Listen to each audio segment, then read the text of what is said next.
Здравейте, приятели!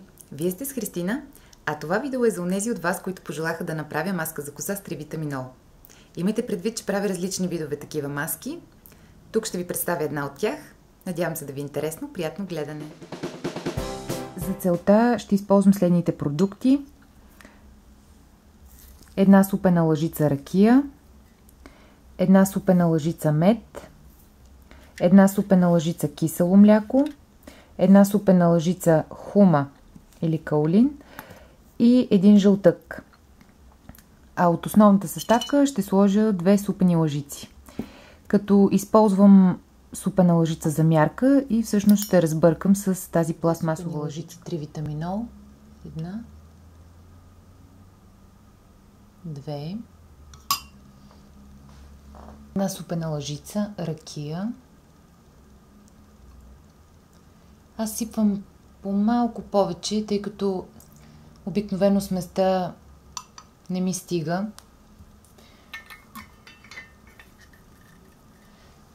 Като количество. Ползвам отделна супена лъжица, за да не бъркам, разбира се, с една и съща навсякъде.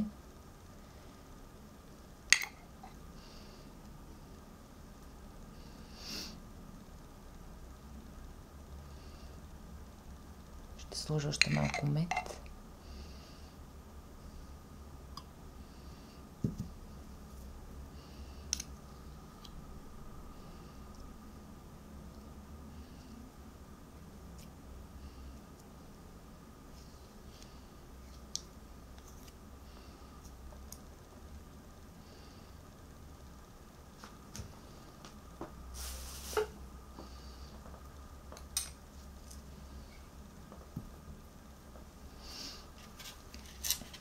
Кисело мляко. Отново вместо една супена лъжица ще сложа 2, за да направя по-голяма смес. Даже ще сложа и трета, всъщност.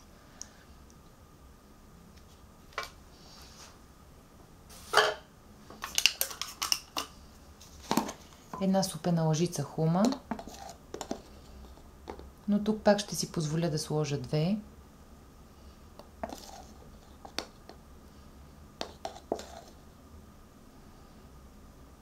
Ето и жълтъкът. И сега ще разбъркам сместа. По принцип бях решила с малката пластмасова лъжичка да бъркам, но ще ми е по-лесно с тази.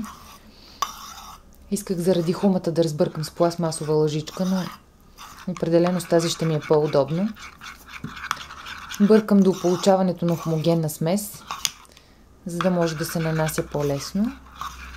Т.е. да се разтворят продуктите, разбира се, и да може да се нанесе качествено.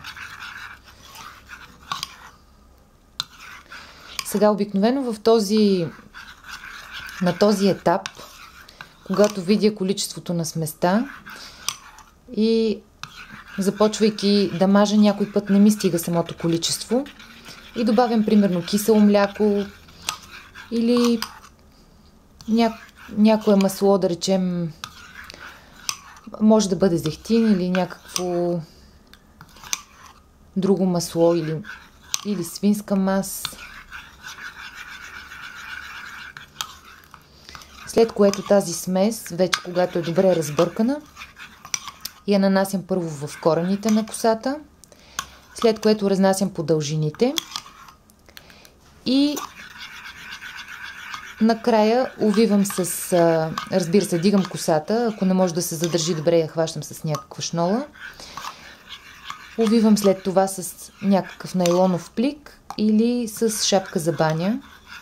Зависи с какво разполагам на момента. И вече накрая увивам и в кърпа. Добре е да се постои поне 2 часа с маската, колкото може по-дълго време, но лично аз стоя между 20 минути и 1 час.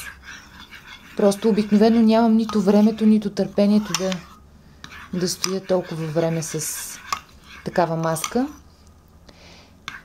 И накрая вече, след като престоите с маската, измивате хубаво с шампуан.